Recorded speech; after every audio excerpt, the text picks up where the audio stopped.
feel like it's been like at least a couple years. Like I don't really. Maybe I'm just better at like sort of dealing with my emotions nowadays. Take that as you will. Maybe I'm just lying to make myself sound cool, but.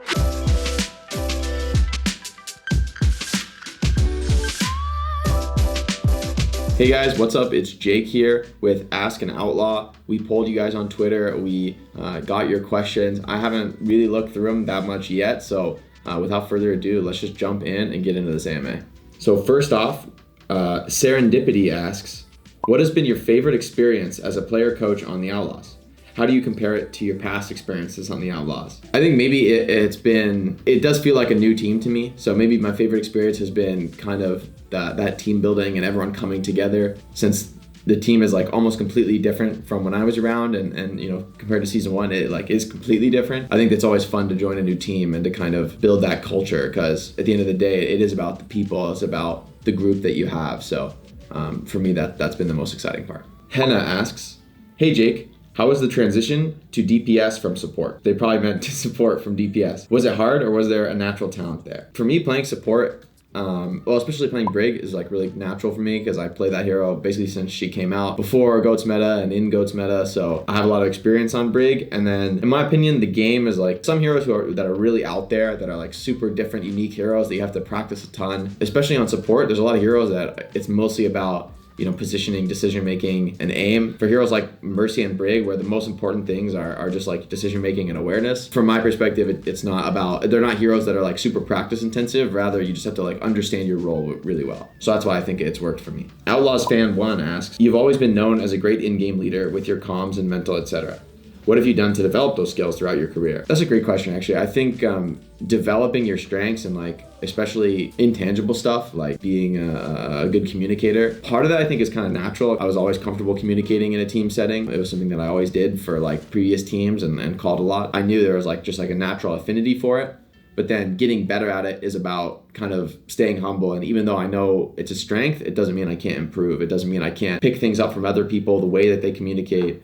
You know, can you be more efficient with your communication? Sometimes is it better to not communicate? Like when is too much? I think that was a mistake I made earlier. I would feel like I always had to say something, when sometimes it's better to like let somebody else take the lead when they have better information. So I think the growth in that area is mostly about discretion and kind of understanding the nuances of being the most effective player and communicator that you can be. Sakaboom asks, do you actually like playing Junkrat, or do you prefer other heroes now? I do like playing Junkrat, but for me, it's just about whatever hero is the best, you know, or whatever hero I can get the best results on. For me, Junkrat was just a matter of circumstance. When they buffed the hero, I just thought it was like out of control broken after the original buffs to his kit. So for me, it wasn't really about any one hero. Like I kind of like playing all the heroes. And if one hero gets buffed out of control and is like way too strong, then I'm going to learn to play that hero and I'm going to get good at it. It just sort of worked out that I was really good at the hero at the time that it was very broken. I was like one of the early players in the professional scene to see the potential and chase it. Oscar Swain asks, how is your desk feeling after all the slams it has received? It's a good question. I think aside from the time I slammed my desk in the Nixel match, maybe I slammed my desk a couple times. It's been like a long time since I hit the desk. Like I feel like it's been like at least a couple years. Like I don't really, maybe I'm just better at like sort of dealing with my emotions nowadays. Take that as you will. Maybe I'm just lying to make myself sound cool. But all right, and up next we have Kai asking, do you like to listen to music while you play? If yes, what type of music? Well, we do have the team hype playlist. You can kind of see what everyone's favorite music is to get them psyched before a game. A lot of times I don't listen to music while I play now, especially with all like the DMCA stuff with streaming. I kind of got used to playing without music. If I do listen to music, it'll usually be like a lo-fi hip-hop stream on YouTube, just kind of some background noise. Adrian Jimenez asks, how did casting change the way you look at Overwatch, if it did at all? I feel like it didn't. I've got this question a lot of times, like, how did casting change how I look at Overwatch? I feel like my perspective on casting was like, I'm just going to take the player perspective to casting. Rather than try to change my perspective on the game as a caster, it's like, no, I already understand the game really well. And what I wanted to do was bring to casting my perspective as a player. And as much as I can, hold on to that perspective. And as much as I can, share that perspective with the fans, you know, not diluting it. I think casting, there's the element of like, you know, having a good time with it, not just being analytical. But for me, it is really important that I'm like analyzing the game and kind of sharing those insights with the fans. That's what casting was all about for me. Angela Ziegler asks, I saw you've been learning how to cook. Any recipes that you're really looking forward to trying out? Not really. Like, I don't really plan ahead. I usually like if I want to do a new recipe, I'll like look it up and then basically go to the grocery store and like go to HEB, like get everything I need and then go home and like give it a shot. And usually I'll cook the same thing like a few times in a row to like get it a little bit dialed in and get a feeling for, you know, if I want to play with it a little, or you know how much I should spice it, or if I can replace ingredients, you know, that type of thing. But I don't really plan ahead. Like it's like that day, inspiration strikes. I want to make this. Look up a recipe, you know, in that neighborhood, and then kind of just go for it. So Lou asks, "Hey Jake, how do you maintain having good physical and mental health?" That's a really good question. I think this is like a big thing in esports. A lot of folks, they feel like I think you have to sacrifice these things in order to really succeed. And I think our culture has like a major grind mentality. Like you just gotta grind harder and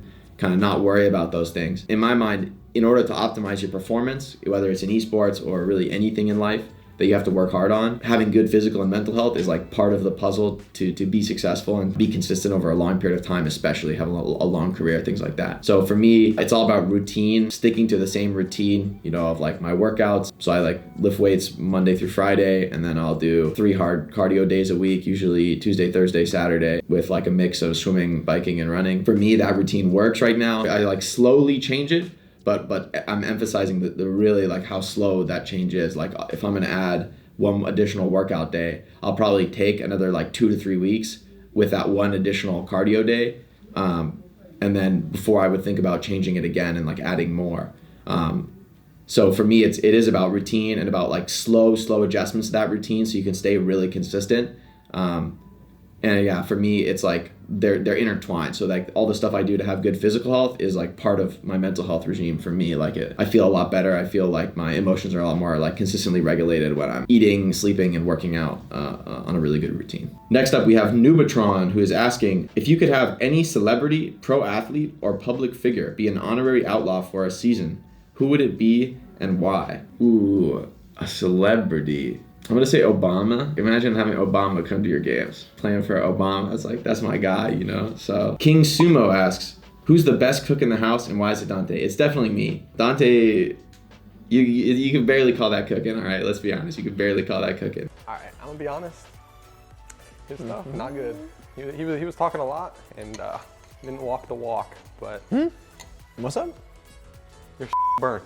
Dante makes like a ham sandwich with Takis in it, and he thinks he's about to go on Master Chef. I think he's graduated to making like corn dogs and white rice. I'm like, Dante, this is not cooking. He's like, look how good I did. I'm like, yeah, good job. It's me and it's Happy actually, but that's probably something the fans won't know. Is like Happy is a really good cook too. Sometimes me and Happy will cook together and make a big meal that we share. So Soph asks, Jake, how have you perfected yourself in gaming? You literally never take a bad photo. Look, practice makes perfect, baby. That's what it's all about. You just gotta work at it. You know, like anything in life, you gotta be disciplined, put the practice in, put the hours in. 10,000 hours, that's what Malcolm Gladwell says. That's how it goes, you know. All right, guys, well, thanks for these questions. Personally, I really like the one about physical and mental health. For me, that's something that I've been wanting to share more about. I think, honestly, in the off-season, I'll probably make some content around, my routine and how I like to live in that way, which is, like, kind of totally out there from anything I've made before, but I've been kind of inspired lately, so look out for that, and this question really reminded me of that, so thank you to Lou for that great question. But other than that, I'm done for today. Thanks for all the questions. Thanks for submitting them on Twitter, and I'll see you next time. Peace.